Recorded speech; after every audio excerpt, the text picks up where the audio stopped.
welcome to Unapologetic Melody. I'm your host, Gina. I'm your host, Damara. And welcome to our latest episode.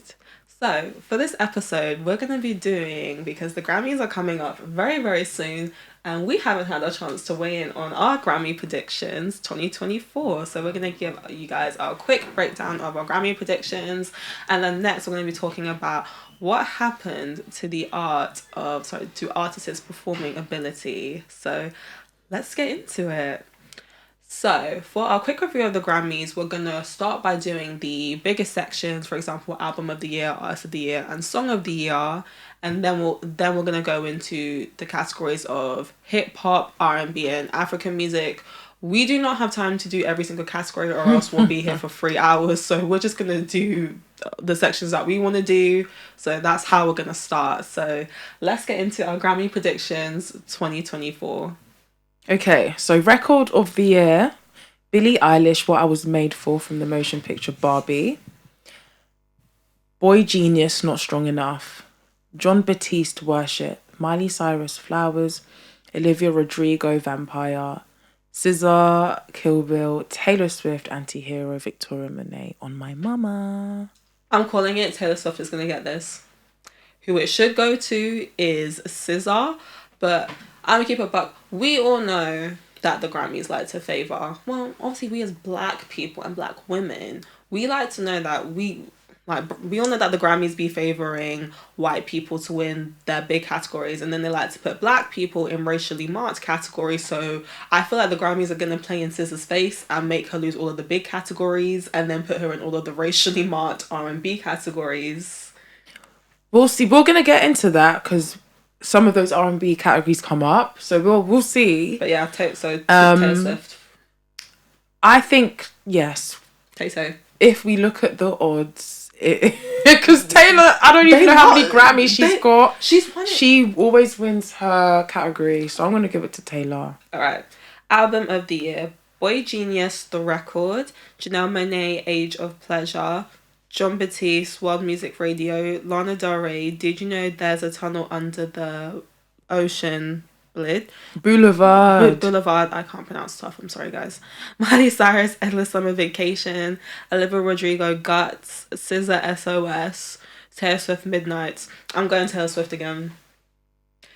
This should go to SZA, but I just know the Grammys are gonna, because you know the Grammys love Taylor Swift. They love her, so she's their princess. I think but it's gonna go the top two would be SZA and Taylor Swift, but because of odds and how things usually go, because we know the Grammys sometimes, their opinions can be skewed. But my thing is, Taylor Swift as well. How many times can one person... Because Taylor Swift has won Album of the Year about at least 4 or 5 times at this point. I don't think it's fair to... I think it's fair. I think they should give it to someone new. If you've won it multiple times, let's just give it to someone else. I don't think it's fair at this point. She won it for Folklore last time. Do you know what though? I think if that was the attitude they took towards the Grammys, then 3 Grammys ago they would have given it to someone else. I feel like there's no maximum on how many times you can win a category, unfortunately. I think that's just the way it's going to be. Especially because Taylor Swift drops often, and she's still going to be dropping way more after this, because she's still going to re-release her own recordings. This is the first time, second time SZA's dropped in 5 years. I know. I don't even know if SZA's going to release another album after this. But that's not the Grammys' problem. It's not the Grammys' problem to be okay, I'm going to give you the Grammy because I don't know when you're going to release again. They don't care. That's not their problem. They just work with what's released in the year. It actually is not their concern whether an artist chooses to release or not.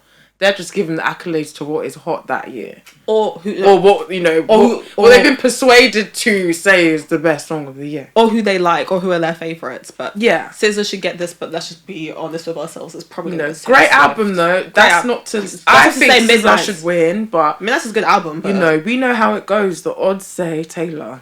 Alright. Song of the year. Billie Eilish, What I Was Made For from the motion picture Barbie. Dua Lipa, Dance the Night from Barbie the album. John Batiste, Butterfly, Lana Del Rey, A&W, Miley Cyrus, Flowers, Olivia Rodrigo, Vampire, SZA, Kill Bill, Taylor Swift, Antihero.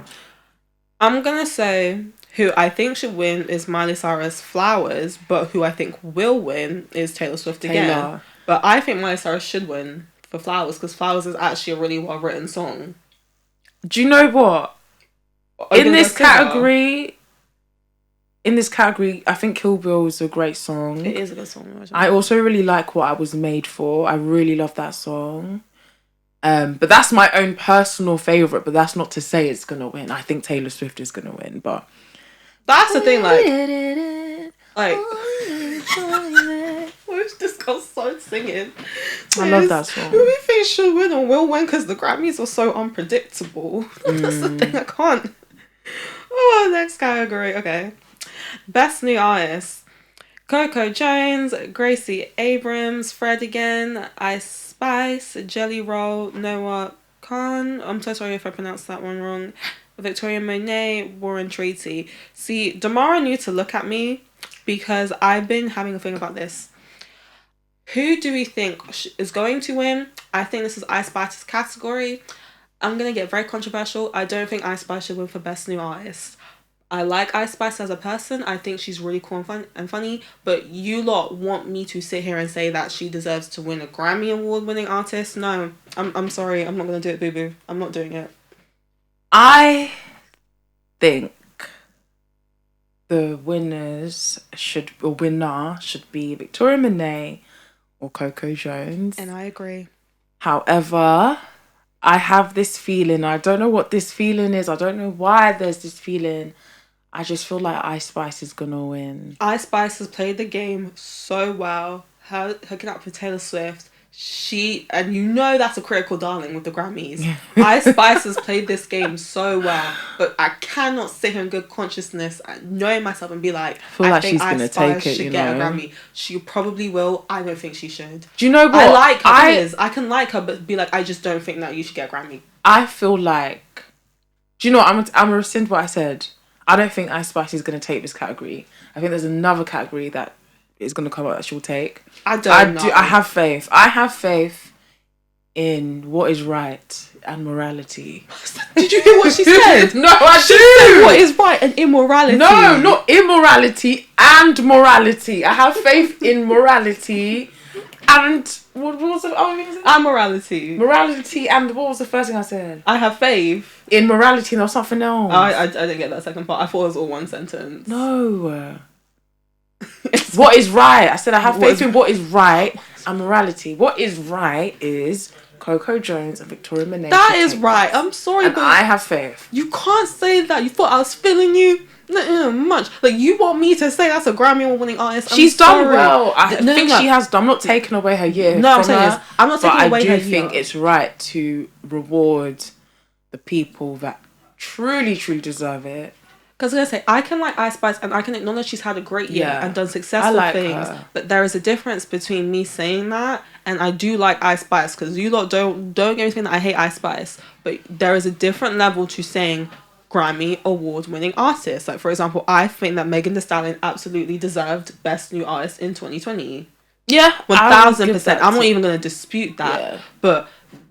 I can't say Ice Spice, and that does not mean I dislike her or take away her achievements, but Grammy Award winning Best New Artist is a very, very it's on a different level, and I can't mess with it. Okay. Best Pop Vocal Album. Ed Sheeran. Oh wait, where are you? Subtract. Kelly Clarkson, Chemistry, Miley Cyrus, Endless Summer Vacation, Olivia Rodrigo, Guts, and Taylor Swift, Midnights. So the top three that I think will take this, or should take it, or would take it, is Ed Sheeran, Miley Cyrus, and Taylor Swift. But I do think Taylor Swift is going to win it. I'm gonna go. I think I'm not gonna go Taylor Swift. I'm gonna go Miley Cyrus. I don't think Miley Cyrus has ever won a Grammy. I think that. Are you sure? No way. We She need hasn't won a Grammy. Okay, okay, so I can search this. I mean, but it's like I don't believe that Miley has won a Grammy. I think Miley should win for Endless Summer Vacation. The reason why I don't think Olivia Rodrigo would get is because she just won all of those Grammys for her last album, Sour. But the thing is, sometimes the Grammys do back to backs. But I think Miley has a real good shot. I really think that she has a good shot for some of the pop categories. So I'm gonna go Miley Cyrus. I don't think that they're gonna go Taylor Swift Midnights because Miley's is more of a classic pop album compared to Taylor Swift's. And Midnights was good though, but it's but yeah, Miley's is more of a pop performance. So I'm saying this is a good chance for her. I hope so. It would be her Grammy. first. No, she hasn't. It would be her first Grammy, so it'll that'll be be lit. So yeah. Okay, so next one. So I'm on best pop solo performance. Okay, so best pop duo. Okay, best pop duo performance: Labyrinth featuring Billie Eilish, Never Felt So Alone; Lana Del Rey featuring John Batiste, Candy Necklace; Miley Cyrus featuring Brandy Charlie. Carlisle, 1,000 Miles; Scissoring featuring Phoebe Bridgers, Ghost in the Machine; Taylor Swift featuring Ice Spice and Karma. That is where I think Ice Spice is gonna get her Grammy. But the thing is, I don't think Karma was that good of like a pop duo thing. I don't think it was that good. No, but it's best pop duo group performance. So I think this is from Taylor's tour. It's the performance, not like the song or the music video. I saw performance when she came on tour. I still don't think it was honestly. I don't think it was that good. But it could happen because again, like you can't predict with the Grammys. I don't think it should win. But it's not about what we think. Here's the thing, like it's not about what is right anymore. No, here's the thing, like we should say what we should win, but we need to be real with ourselves. Like that's what win. I mean. That's what I think is gonna. That's where I think she's gonna take her first Grammy. I wouldn't mind. I actually wouldn't mind. Scissoring featuring Phoebe Bridgers, Ghost in the Machine. I wouldn't mind that one, but I just don't think Karma was that good of a pop duo performance that it should win a Grammy. But I know, but we have to be realistic. But being real, it's already a nominee. Like the fact that it's a nominee is like it doesn't matter if you think like whether it should be there or not. Like in your mind, it wouldn't even be No. That's not what I'm saying. I don't even mind the nomination. I'm just saying as that I don't think it should win for best pop duo performance. That's what I'm saying. I know, but it's already there and it's being considered. Again, no. What I'm saying is like I don't mind that, but what I'm saying is I just don't think that should win because I just don't think it's the strongest. I know. I think it is gonna win though. Yeah, there's a chance that I will win if we're just knowing the Grammys. So, yeah. Okay. Best pop solo performance: Billie Eilish, What I Was Made For, from the motion picture Barbie; Doja Cat, Paint the Town Red; Miley Cyrus, Flowers; Olivia Rodrigo, Vampire; Taylor Swift, Anti-Hero. So my fave would be Billie Eilish, but I think Taylor Swift will probably take it. We're gonna go Tay Tay again. I think honestly, I'm gonna go Flowers again because I really like. Do you know what? I think Flowers was such a good song and it's just so well written. It's a good pop song. Are we gonna go Doja Cat, Paint the Town Red? No. Is that she a trouble? I'm a rebel. You know those aren't the words, but we're gonna pretend that. Is that the song? We're just gonna pretend that those are the words, okay? Ooh, I said what I said. I think just the Grammys. I'm gonna go for Taylor Swift, Tay Tay. So I do like that song, but I think Taylor's taken it. Yeah. All right. Let's see All right. Best R&B performance. Yes, R&B categories now. Yes. So my husband, Summer Too Hot. Joking. Chris Brown, Summer Too Hot. Coco Jones, I See You. Robert Glasper featuring Sir and Alex Isley, Back to Love. SZA. Kill Bill, Victoria Monet, How Does It Make You Feel? Kill Bill, baby. I think SZA's going to get her Grammy in that Kill in Bill. this category. The R&B stuff as well, like, I just know if the Grammys play with SZA for all of the big ones, I just know that she's gonna dominate, because that's what they do. Because we know, because they've been doing this to Beyonce for years. You lot been subbing Beyonce for all of the big categories, and then she's always winning R&B. But then you love playing her, which I'm gonna call it urban contemporary, and I was just like really funny way of saying, what does that mean? That's urban contemporary. So you lot been playing with Beyonce like that, so I can see you lot doing the same for SZA, knowing you guys. Should I go next? Yeah. Okay. Best traditional R&B performance: Babyface featuring Coco Jones, Simple. Keon Dixon, Lucky. BJ Morton featuring Suzanne Carroll, Good Morning. SZA, Love Language. Victoria Monet, Earth, Wind and Fire, and Hazel Monet, Hollywood. So I want Victoria Monet to take that one. I do think it's between SZA and Victoria Monet though. I think Victoria Monet has a stronger chance for best traditional R&B performance, and if she wins, Hazel Monet will beat out Blue Ivy and be the youngest Grammy Award winner the age of how old is she, about 2 or 3? I think she's 2. She's 2, so I would really like Victoria Monet to win this one, and I would love that for Hazel to be like the youngest Grammy Award winner. So she's so cute, and also Earth, Wind and Fire are iconic, so that would be really lit. And also that's just a very well written song. I agree. Okay, best R&B song: Coco Jones, I See You, Hallie Angel, Robert Glasper featuring Sir and Alex Isley, Back to Love, SZA, Snooze, Victoria Monet, or My Mama. If Victoria Monet don't win for best R&B song, I'm throwing something at a wall, and something will be thrown at a wall. On My Mama is such a very well written song. Like, and also I like Snooze, right? But I like I think it's because Snooze is like more of a low vibrational song, and On My Mama's more upbeat in terms of like funky, cool R&B, which is I think that's my personal bias. But I just feel like if Victoria Monet doesn't win for best R&B song, I'm gonna be really upset. I feel like out of this category, correct me if I'm wrong, but isn't I See You slow as well? And Angel slow as well? Angel slow as well. That's why I would have put Angel for Angel. Would you put him in like traditional one? That's what I was thinking. Like, does Angel not go in like traditional one? Performance though, not song. Oh, Their best traditional performance. Okay. Yes, performance. So, yeah, I think On My Mama's the most upbeat of the songs. I think it's the strongest. I feel like. I mean, but I don't know. I don't know about the strongest, because R&B is so broad. Like, there's so many R&B hits that are slow. Like, for example, Ashanti, My Days Are Cold Without You. Foolish. That song's literally in the Guinness Book World of Records for like the longest #1. So, and that's slow. That's true. So it's like, it just depends. I feel like On My Mama is cold. But that's not to say I don't like the slower ones as well. It's just about your preference in terms of like the R&B music you personally like. Yeah. I think on the spectrum, Snooze is over here, and then On My Mama is over here, because Snooze is really slow. On My Mama is so upbeat, and there's like dance choreography. So I think it's between Snooze and On My Mama. I personally... Victoria Monet, to me, in my opinion, she's taking home a Grammy this year. Oh, I do think 1000%. I don't know what category. It would be a travesty. I don't know what category. It would be a travesty if she took home 0 Grammys. Like, again... She's sprinkled all over these categories. So she has to. Just because of odds. But she should win something. But also, this is a Grammy. Remember when Jay-Z had 444? Got all those Grammy nominations, and Jay-Z walked home with nothing. I hear it. I do hear what you're saying. But her songs are strong.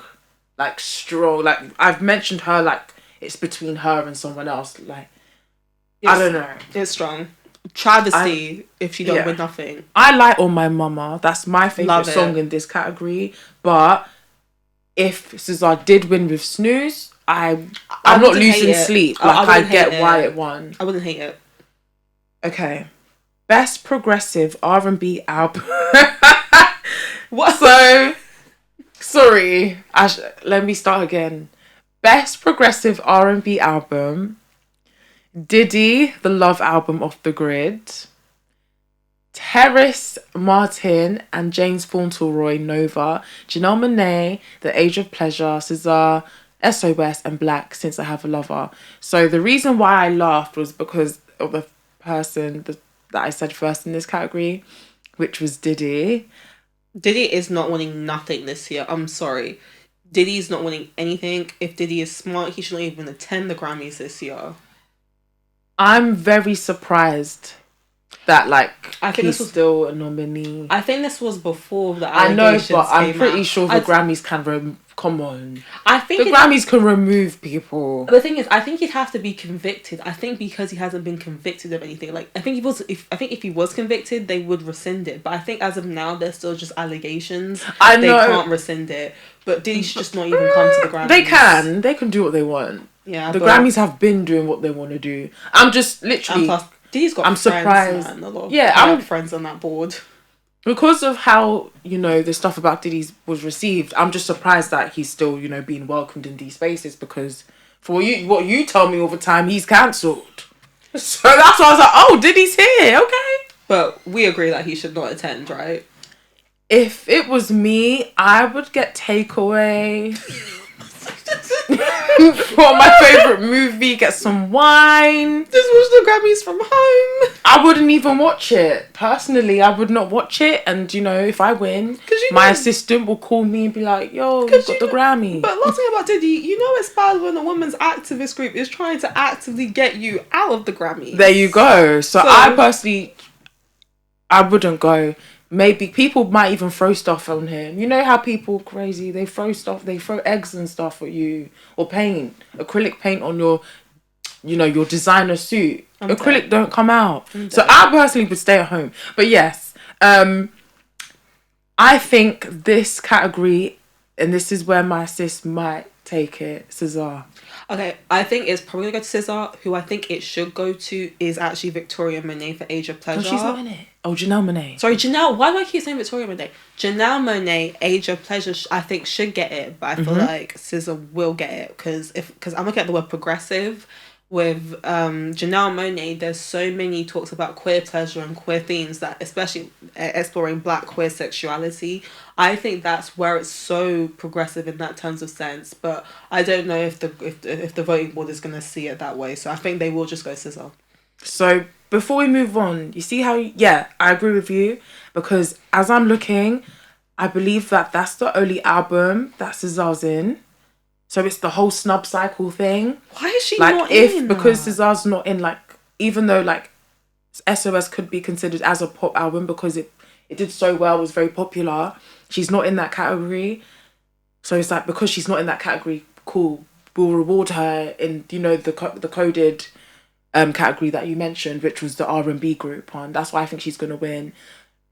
But the argument is that actually a progressive album? But she's in this category, so I guess it is. It's the odds game with her. It's the odds game. Best R&B album: Babyface, Girls Night Out, Coco Jones, What I Didn't Tell You, Deluxe, Emily King, Special Occasion, Summer Walker, The Clear 2 Soft Life EP, Victoria Monet, Jaguar 2. Victoria Monet. Yeah, I think sis is getting at least 2 Grammys. No I think sis is getting at least 2 Grammys this year. And I can't believe sis is not in this category. You see what I mean? I can't believe sis is not in this. See, this is the category she should be in, but maybe this category's too full, so we're going to put her elsewhere, and she's going to win that one. Victoria Monet, the odds are ever in your favour.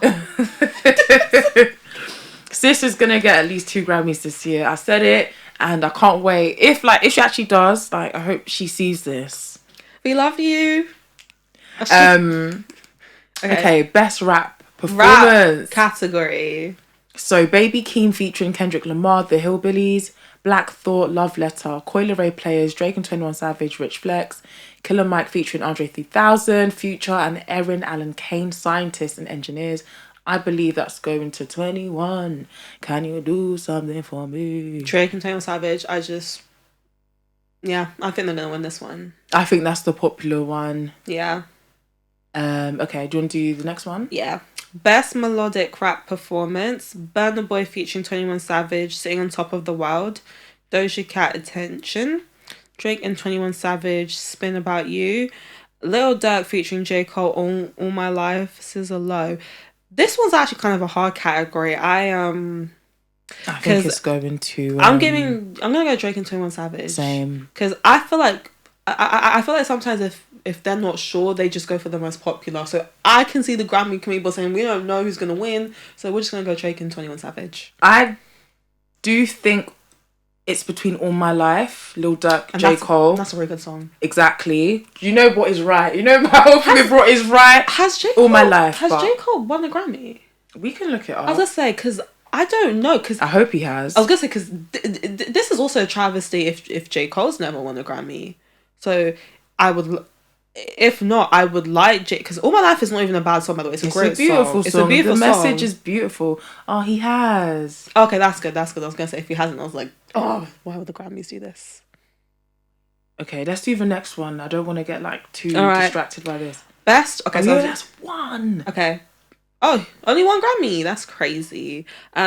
Best rap song: Doja Cat, Attention. Drake and 21 Savage, Rich Flex. Killer Mike featuring Andre 3000, Future, and Aaron Allen Kane, Scientists and Engineers. Lil Uzi Vert, I Just Wanna Rock. Nicki Minaj and Ice Spice featuring Aqua, Barbie World. I'm going Rich Flex, Drake and 21 Savage again. Yeah, same. I think. Do you know what? I think it's between Rich Flex and Just Wanna Rock. I'm being so serious. That song, like, I'm sorry, that's crazy to me. You could actually win for best rap song for a word that just has I just wanna rap. It's like the fact that it's a nominee means it's possible.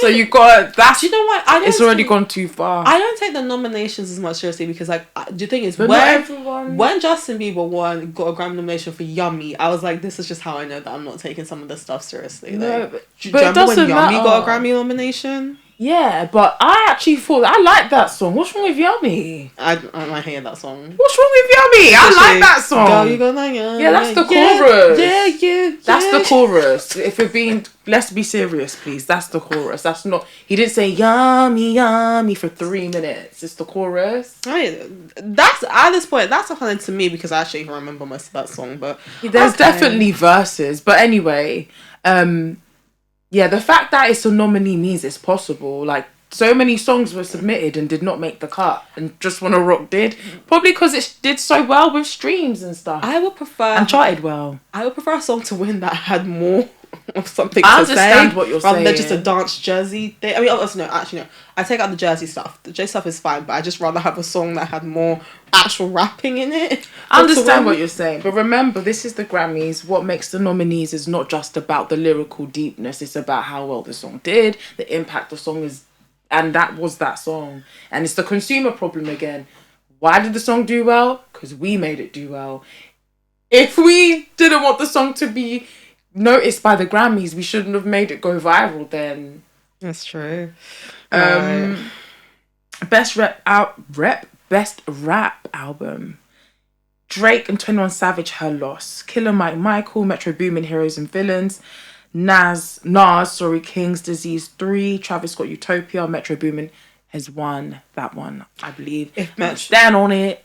It is his category. I just can't see Metro Boomin not winning for Heroes and Villains. I'm excited. If that's his first Grammy, I'm going to be so gassed because I love Metro Boomin's work. He's honestly one of the greatest producers right now. He's so hard. In hip-hop, and he's what we need right now. He's literally one of my favourite artists. He's very good. Okay, Has he won a Grammy, though? Actually, you know what? We can check quickly if Metro Boomin's so hard, though. won. So hard to see if he's actually won a Grammy. But if not, I'm going to... So, while Damara does that, I'm going to go do the last category. So... The Grammys have created, in honor of the rise of Afrobeats and African culture music, the Grammys have added an African section for music, which we're really excited for, and this is the first year that's going to happen. So this new section is Best African Music Performance. And I'm actually going to let Damara pronounce the stuff because I feel like I'm going to mispronounce something. Okay. I don't think he's won a Grammy, by the way. Oh. So this will be exciting if he does for this album, which is very deserved. He should win a Grammy. Okay, so Best African Music Performance. I still feel like there should be more categories? I think they will because it's new. I think if we give it maybe time. So is this the only African category? This is the only one I could find on the Grammy thing. It needs to be okay. I think they'll create more because it's new. I think if we give it a few years, they'll probably have about 2 more. Yeah. Okay. Best African music performance: Asake and Olamide Amapiano, Burna Boy City Boys, Davido featuring 𝐬𝐓𝐇 Unavailable, Iverster Rush, Tyler Water. Can we just say something? Why is Tyler Water in the best African music one?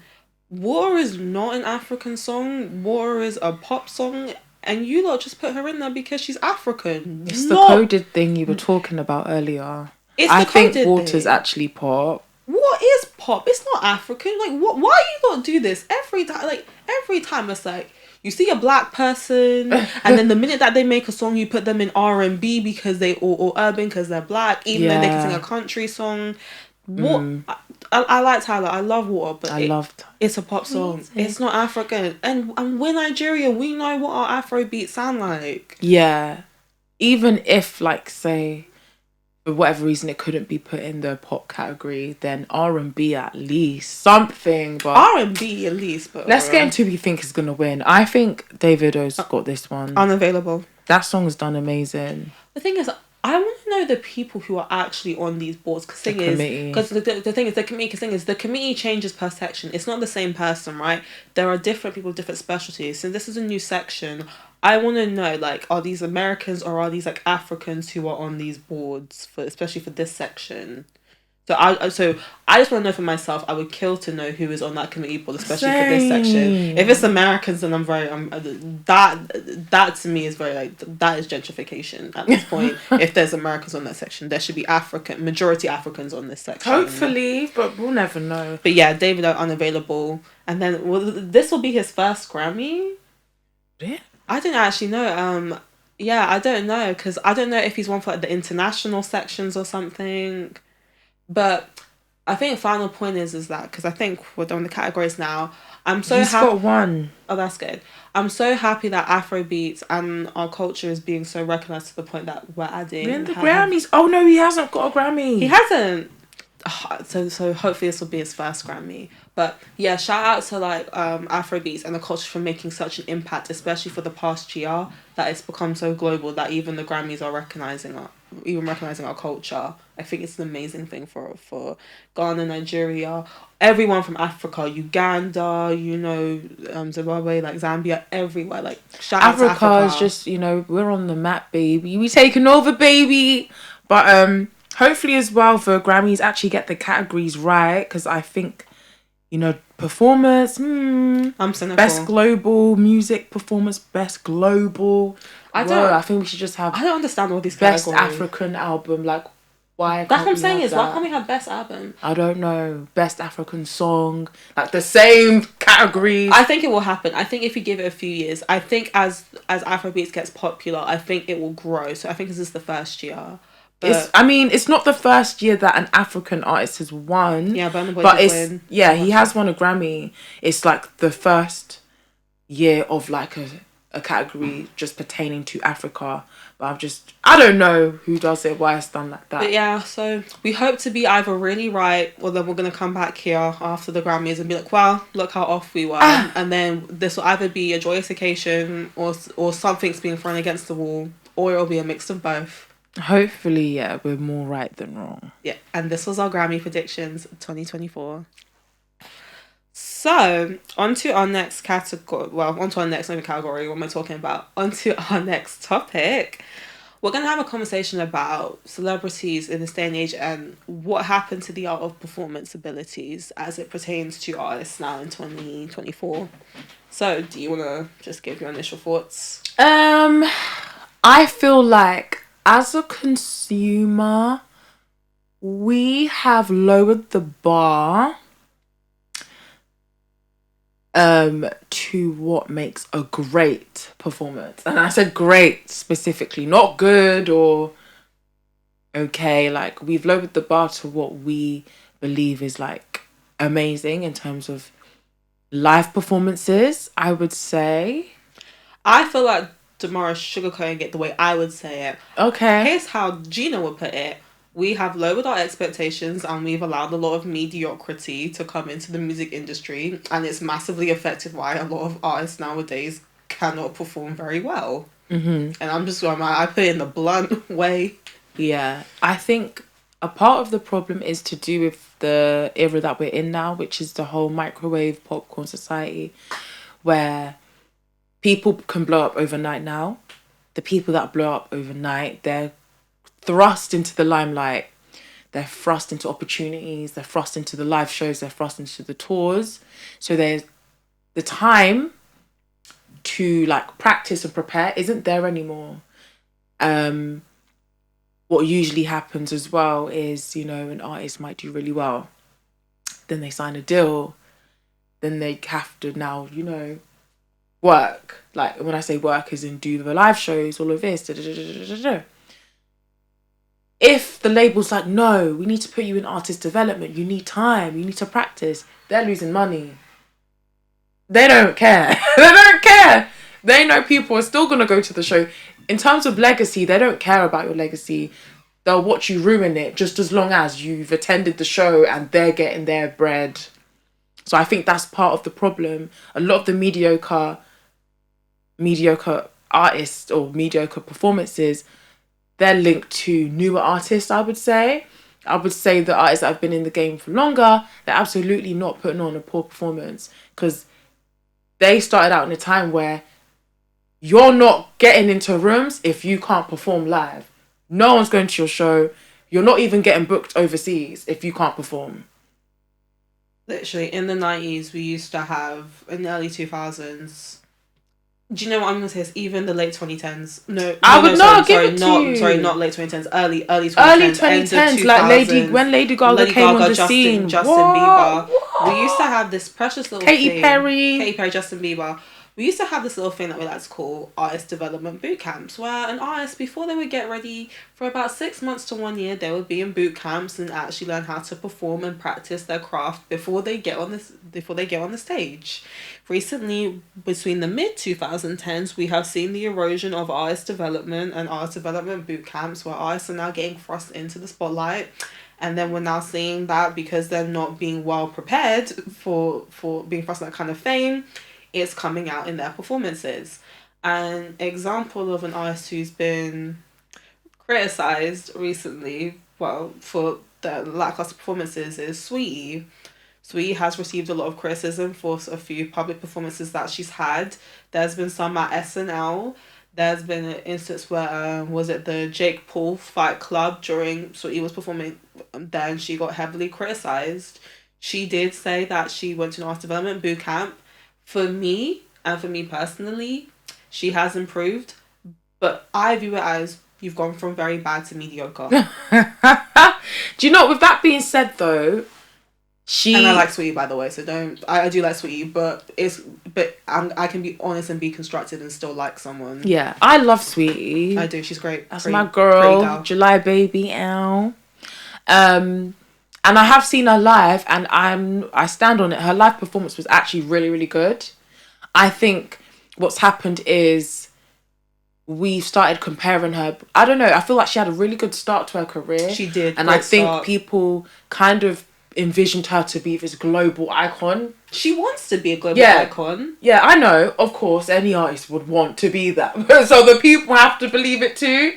I think, you know, she was quite fortunate. People really believed in her. So it's like she got pushed into spaces and given opportunities and performances and things like that I think, you know, she wasn't actually ready for.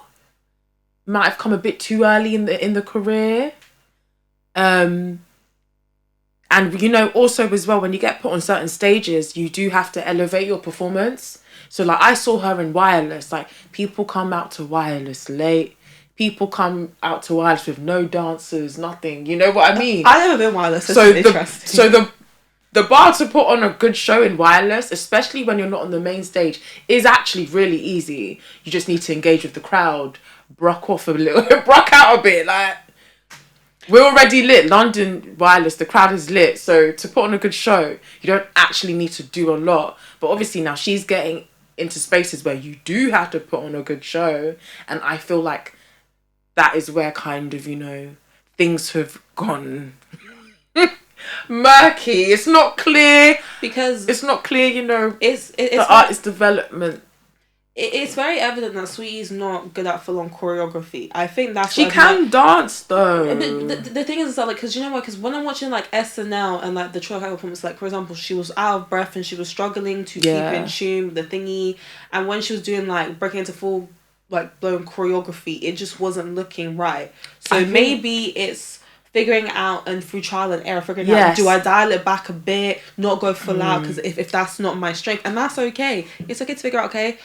It's also the genre. It's also the genre. Like, you're a rap girl, you gotta bring it. Because everyone brings it. What's the thing is, like, you know, to be a rap girl, you don't even have to dance. Like, you don't have to dance. Most of these rap girls, exception of like Doja, Megan, even like Cardi, like they don't like full on dance. No, they do. I mean, no, sorry, no, I'm sorry. Cardi does now. Sorry. She hates it. Sorry. She hates dancing, but she does. I misphrased.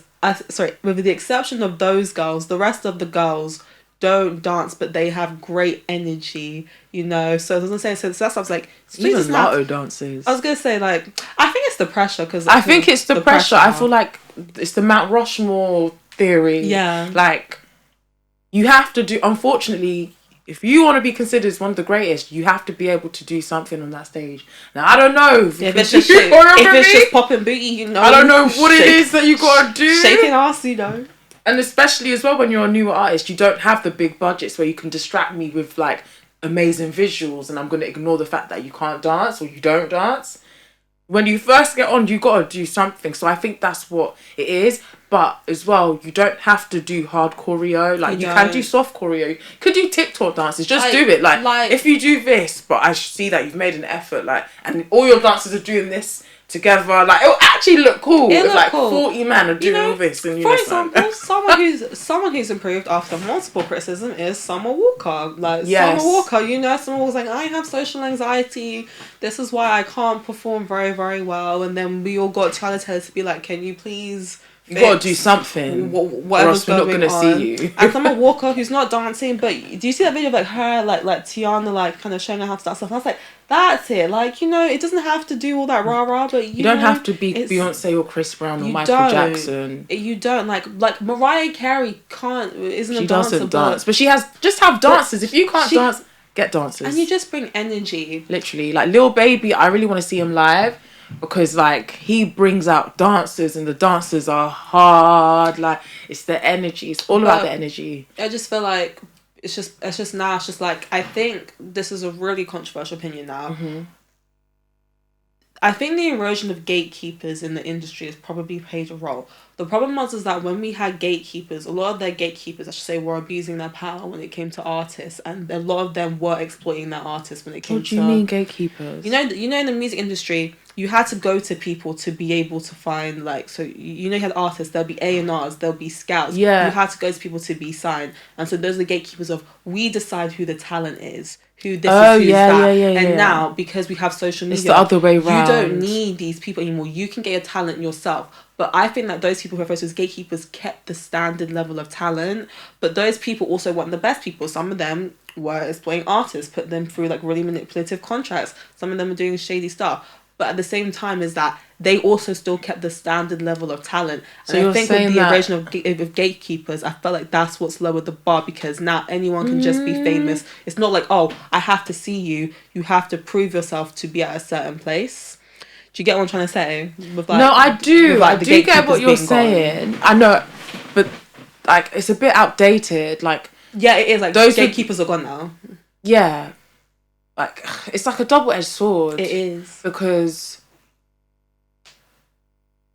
let's not sit here and pretend that every viral person is pants. Like, there are some viral, like, we wouldn't have Megan Thee Stallion without the internet. Do you get what I mean? We wouldn't have Doja Cat without, like, so it's like, it all ties into you as a person. What type of artist do you want to be? Are you lazy? Are you just here for a good time or for a long time? That's literally the question that these artists need to ask themselves. Because, oh cool, Megan can twerk, she can do that. But let's not sit here and say she don't put on a great show. She went out of her way to learn choreography. I'm sure she's done some training where she's done some like breath control and things like that. So like, I understand what you're saying. 20 years ago, 10 years ago, etc., we wouldn't even be able to like get in the room if you can't like perform live. Yeah. We wouldn't even be able to get in the room now. But that's also, so that's just like it's so like with like the gatekeepers. Yes. They were the ones who viewed the talent and be like, okay, you have to be here for us to even sign you. And now because anyone can be signed, is that what brought it down? So although like there was that's I think it's a consumer problem. I don't even think it's the erosion of the gatekeeper. It's not. I think the gatekeeper would still be there if the internet. There's also internet and social media. Yeah, because I actually still think like labels, in terms of like giving like the big budgets and the good deals, you have to actually be on that level. Like, you can go viral, get a pants deal, like doesn't mean like you're an icon. Do you get what I mean? So I think gatekeepers are still there, but it's just like they're there for like the longevity legacy artists.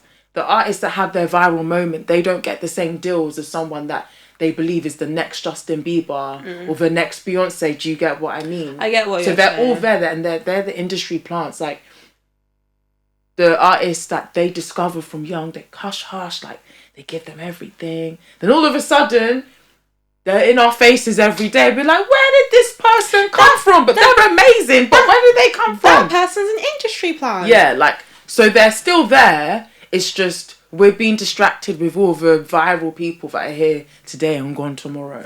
Yeah. So I don't know, like, this is just my opinion about, like, I feel like gatekeepers are a double-edged sword, where I personally feel like, was it the gatekeepers who kept the level of talent, which is why in the 90s it was the pinnacle. We had the Prince, we had the Janet Jacksons, the elite of the elite. And now, because we don't have the people who will be like, no, you can't even pass us without this level of standard. Is that it's us? It's not the gatekeepers. It's us. We're the problem. As in, when I say us, it's in the consumer. The consumer's the problem, because like, do we care that people don't dance no more? The majority of people don't. I'm going to push back. I think that we do, because do you remember how the internet bullied Dua Lipa into becoming a better performer after the pencil sharpener? Yeah, but that's because we wanted better for her, because we see her as Mount Rushmore. Like, I don't want to draw some artists out, but there's certain artists that will come out and we're indifferent about because their performance, because we don't care. We don't care about them. I agree, because we are selective. You're so selective with it. You lot drag Sweetie for her performances, but do you know, let's even have a conversation. Why is it when we were talking about who gets dragged, every artist that I've mentioned, they're all women? They're women. Exactly. I've seen so many rappers come, they'll be high as hell. They're getting booked every time. So we've raised the bar for women, and the bar for male performers is on the ground. They literally walk on stage, do nothing, and then they'll be in their back track. They'll be so coming out like late and just not knowing the words, of their own songs, leaving early because they're fried. Facts. But then we're still there like, wow, we want more. But also, God forbid, if a woman, if her wig isn't on point, if her wig falls off, it's hilarious. I don't even get the humour with it. But if she has a wardrobe malfunction, you lot will drag her on Twitter. That's literally, what you it's very selective. That's the thing, is that, like, I think if we were more standardized in when we choose to outrage about what we want in performance ability, things would be better. It's the picking and choosing, because the thing is, people did bully Dua Lipa into becoming a better performer. And now, she's a great post that bullying. Has she not won a Grammy? Yeah. She was trying to go for best. Was it best new artist? Yeah, she's won a Grammy. She's performed at the Grammy. She's in movies. Like, and on her world tour, it's so funny because she was even doing the pencil sharpener on her world tour just to make fun of herself, which I thought was really funny. That is funny. But also, she's actually self-aware. But it's like, that's what I'm saying, is that, like. And the thing is, I'm not saying that the bullying is okay, but if we provide constructive criticism and it's loud enough, and it's not to be rude, it's not to be disrespectful, to hurt their feelings, but we need to stop being like constructive criticism, like, this needs to be better. But then we're not doing that for every artist. We're not, because that way, if I'm an artist, I'll be like, why should I do this when you lot don't even tell so and so to improve their performances? You lot aren't consistent in this, so why are you lot coming at me? So if I was an artist, I'd be like, you lot. I don't need to do that. They didn't do that, and they were screaming. But in the 90s and the 2000s, because that was the standard. You knew you had to elevate.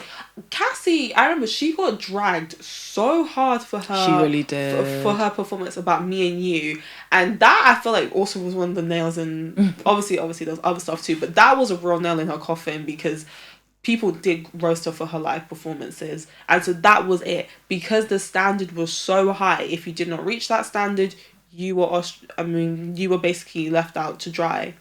And I think because we're not putting that standard as consumers, and therefore the labels are like, you guys didn't even ask for it. Yeah, like, people won't even, like, practice for their shows, or just turn up. They'll just turn up, drink in hand, like... Just some nonsense. Sing their song, and then that's that, like... Nonsense. We've put the bar on the ground, basically. But so when we say we, I'm not referring to Damara and I because we can speak for ourselves. Yeah. We still require some level of thing. I still get disappointed when I go to shows and I can tell that there wasn't really much time and effort put into it.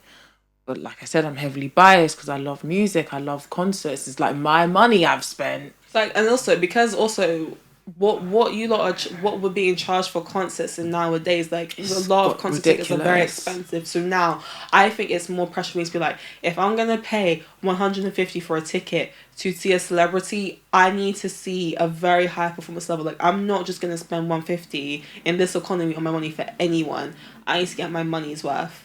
For example, we're going to see Tyler because Tyler is a great performer and I know she's gonna give us our money's worth. Yeah, and it's not to say that we want people flying through the sky. No. We want like choreography from the first second to the very last second of the performance. No, it's just just some thought. Like, if your ticket's expensive, that means you got the budget. Just get a back screen. Get dance. If you can't dance, just dancers. And make them bad. I saw 50 Cent live. You think he was doing a 2-step? No, he had just dancers. He came down from the sky. Like, really? You see what I mean? Yeah. Damn. Get your pyro. Get your confetti. Just do it. If you don't dance, just do that instead, please. And please. And there are even slow singers who when they sing, they literally bring they work an outfit and then the outfit will change. Yeah, get your dancers to change your fits. Yeah, and then they'll elevate on stage while they're singing a slow song. Like, that's the way it'd be. Like, you don't even have to do any choreography, but it's like the costuming and the set design will elevate our performance. Like, that's stuff that we could do. But yeah, I'm just like. Or even just engaging with the crowd. Running, when you run to the crowd, touch their hands, he's in prison now. I don't know if we're allowed to talk about him, but Tory Lanez, he puts on a show. I said it. Sorry, Megan. he will run. He'll act like he's gonna jump into the crowd. He'll run. This isn't wild. It's just run to the end and stop. And everyone's just everyone's wah! But yeah, I think Damara does have a point. I think it is on us as consumers because we have actually we don't care. We have don't. not allowed for the standard anymore. There's no repercussion if you put on a pants show. And at this point, celebrities don't even see the point now because one, we are not consistent. We are selective. It's we don't require it. So why should they do it if we are not telling them we need more? We need more. If we're not screaming to you. If we want better performances, if we're paying $150, what the internet did with Sweetie, I'm not saying it's completely right. I'm not saying it's fully right, but it's just speak work. What they said with Sweetie and Dua Lipa, and we need to do it for everybody, men and women. Men and women for sure. Men and women for sure, to keep that same standard. Until then, we're gonna see what we're seeing currently. It's very funny. We'll only get mad with the artists that we think are really, really talented, that are underperforming, but the people that we literally don't care about, you're here today, gone tomorrow, we're content with your bad show because we don't think you're gonna be around. It's very I think it's funny. It's funny. It's a peculiar trend I've seen. We only get onto the artists that we think, you know, are really talented and we want to see better. But we should want, even if you're not that good of an artist or whatever, regardless, if someone's paid for your show, you should, regardless, you put on a show. Like, it shouldn't just be because we believe in you. You should try. It should be across the board. Whether we don't believe in you, if I'm standing here for 2 hours watching you, you cannot just and I'm paying gyrate and think. And I'm paying like $130 for a good ticket. I'm on a show. And when I say like good artists, because you know there's some artists that are seasonal or they have a good year, but that's not to say I listen to all their music. They might have a hot year and I'm like, do you know what? I want to go to your tour. Like, I probably won't listen to you next year, but let me go. Like, it should still be a good show, in my opinion. But yeah, I think tomorrow wraps. Yeah, that wraps it up. So, do you want to do an outro? No. All right. Thank you for watching this episode of Unapologetic Melody. If you like us and you want to hear more from us, please don't forget to like, comment, and subscribe. I've been your host, Gina. I've been your host, Amara. And thank you for watching this episode. Tune in to us next time. TikTok, Gram, Demarado. Follow me. I follow back. And follow me as well on my socials as well. And bye. Doodles. In the bed, I got out my feelings. Confrontation, he ain't relevant.